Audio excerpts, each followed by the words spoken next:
The legend of the Minotaur and the Labyrinth of Crete is a tale of drama, betrayal, bravery, and fate, a story steeped in the mysteries of ancient Greek mythology. To truly immerse ourselves in its magic, let us step into the heart of the Aegean world, where myth and reality intertwine in a labyrinth of intrigue. The origin of the beast.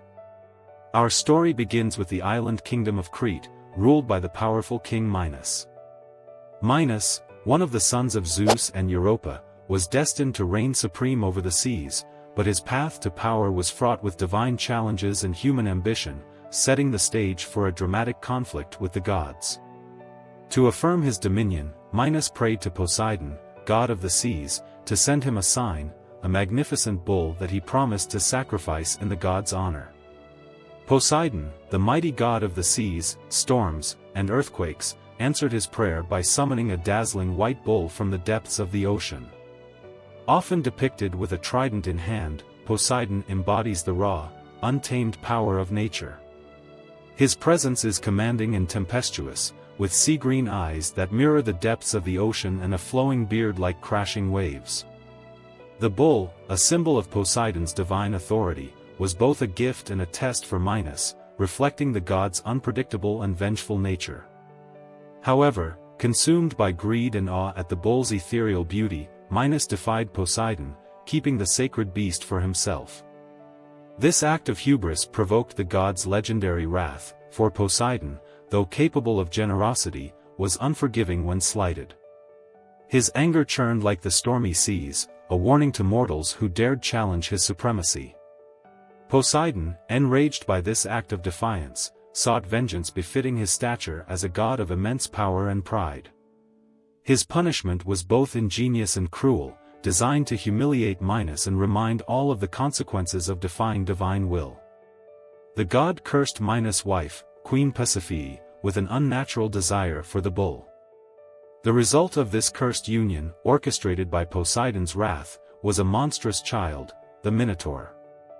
This abomination stood as a living testament to the god's power and Minos' transgressions, forever haunting the Cretan king's legacy. Its towering form combined the muscular body of a man with the fearsome head of a bull. Its horns curved with lethal elegance, and its eyes, burning with primal rage, reflected both its animalistic nature and the torment of its human soul. This creature embodied both human tragedy and divine wrath, a living symbol of Minos' hubris and Poseidon's vengeance. Ashamed and horrified by the existence of this abomination, yet unable to destroy a creature of divine origin, King Minos sought the help of Daedalus, a brilliant inventor and craftsman from Athens. Daedalus, renowned for his ingenuity, envisioned a structure as intricate and confounding as the creature it was meant to contain. Daedalus conceived the labyrinth, a sprawling, intricate maze that seemed alive in its complexity. Its design mirrored the chaotic mind of its prisoner, a series of twisting, winding paths that defied logic and confounded even the most astute explorers. Covering vast underground chambers, the labyrinth stretched endlessly, with no discernible beginning or end, a testament to Daedalus's unmatched brilliance. Deep within this twisting structure, the Minotaur was imprisoned. The labyrinth served not just as a physical prison but as a symbol of entrapment and punishment, its inescapable paths reflecting the unyielding nature of Poseidon's retribution and the consequences of mortal hubris. It was said that those who entered the maze were swallowed by its vastness, their cries lost in the void of its corridors. The labyrinth became more than a prison for the beast, it was a dark monument to the god's enduring fury and dominance. Its vast corridors and shadowy depths were a warning to all who dared defy divine will, a place where human ingenuity and divine wrath intertwined. Sustained on the offerings of Athenian lives, its existence served as both punishment and deterrent, striking fear into the hearts of those who dared defy King Minos. Why Athens, you may ask? The tale grows darker here. Minos' son, Androgeos, had once journeyed to Athens and was killed, either by a jealous rival or a treacherous plot. Enraged, Minos declared war on Athens, crushing its forces and imposing a cruel punishment. Every 9 years, the city must send 7 young men and 7 maidens to Crete as a tribute. These youths were cast into the labyrinth to face the Minotaur, their terror palpable as their screams echoed through its dark corridors, a haunting testament to the cruel cycle of sacrifice. Enter Theseus, a prince of Athens and son of King Aegeus, a man driven by destiny and determined to end the suffering of his people.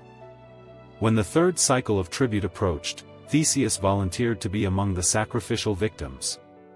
His aim was clear: to enter the labyrinth and slay the Minotaur.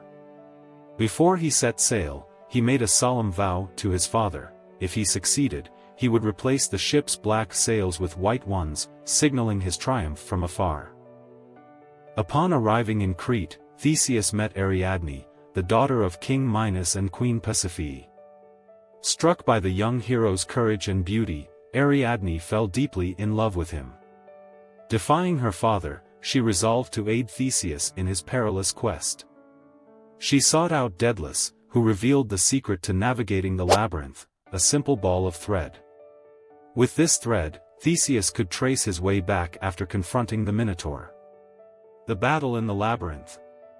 Picture now the descent into the labyrinth, an unfathomable realm of shadows and silence, where the air grows heavier with each step. Every echoing footfall reverberates through the oppressive darkness, as if the labyrinth itself is alive, watching and waiting to ensnare those who dare challenge its secrets. The air is thick with dread, and the twisting corridors seem alive, conspiring to ensnare intruders. Theseus, clutching Ariadne's thread, ventures deeper, guided only by faint whispers of wind and the distant sound of the Minotaur's guttural growls. At last, he finds the beast. The Minotaur looms in the darkness, a terrifying amalgamation of man and bull. Its bull's head, crowned with deadly horns, gleams with fury in the dim light, and its nostrils flare as it snorts, echoing through the labyrinth. Its primal rage is matched only by the raw strength radiating from its muscular frame. A violent struggle ensues, a clash of man and monster, muscle and wit. Theseus, armed with only a sword and his indomitable will, battles the creature in the darkness. The labyrinth reverberates with the sounds of their combat, the clang of steel against horns, the cries of defiance, and the roars of pain. With a final, decisive blow, Theseus drives his blade into the Minotaur's heart, its anguished roar reverberating through the labyrinth. As the creature collapses, its massive frame shaking the ground, Theseus feels the weight of his victory, a mix of triumph and sorrow for the life extinguished. The creature collapses, its life extinguished, its tragedy complete. Theseus stands victorious but weary, the weight of his triumph heavy upon his shoulders. Following the thread, Theseus retraces his steps and emerges into the light, greeted by Ariadne's hopeful eyes. Together, they flee Crete, setting sail into the open sea. This escape is fraught with a whirlwind of emotions for Ariadne, a mixture of exhilaration at the freedom she has seized and the bittersweet sorrow of betraying her family. Her heart races as she gazes at Theseus, her love and hope, but doubt lingers like a shadow. Will he see her sacrifice and love as deeply as she has given them? Each wave that crashes against the ship mirrors her turbulent feelings, her dreams intertwined with the fear of what lies ahead in an uncertain future. Yet the story does not end here, for Theseus's tale is one of triumph tinged with sorrow. During the journey, he abandons Ariadne on the island of Naxos, a heart-wrenching moment shrouded in mystery, often attributed to the whims of the gods or the complexities of human ambition and fate. As Theseus approaches Athens, tragedy strikes again. He forgets to change the ship's sails from black to white in his haste or despair. Watching from the cliffs, King Aegeus sees the black sails and believes his son is dead. Overcome with grief, he throws himself into the sea, which henceforth bears his name, the Aegean Sea. The story of the Minotaur and the Labyrinth is more than a tale of heroism, it is a meditation on the human condition and the consequences of unchecked pride and divine wrath. It explores themes of power and its abuses, love and betrayal, and the thin line between humanity and monstrosity. Each character, from the cursed Pasiphae to the cunning Daedalus, the tragic Minotaur to the determined Theseus, plays a role in this timeless drama, reminding us that the threads of fate are as intricate and inescapable as the labyrinth itself.